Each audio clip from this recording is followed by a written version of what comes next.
Allah gör nə qədər mehribandır, deyir, əlini biri qaldırsa məndən istəməyə həya eləyirəm, utanıram əli boş qaytarmağa, utanıram. Axı mənim bəndən öz hörmətini saxlayıb bu əlini heç kəsin qabağında gedib açmayıb. Necə ola bilər ki, heç kəsin qabağında əl açmayan bəndən mənim qabağımda əl açsın, mən onu əli boş qaytarım. Duanın ədəblərindən biri də budur ki, hər şeydən və hər kəsdən ümidini kəsib Allaha yönələsən. Heç nəyə arxalanmayasan Allahdan başqa.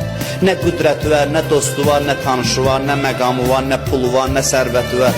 Hər şeydən ümidsiz olasan. Həzrəti Yusifi quyuya atanda qardaşları Həzrəti Yusifin dodağında təbəssüm görürlər. Görürlər Yusif gülür.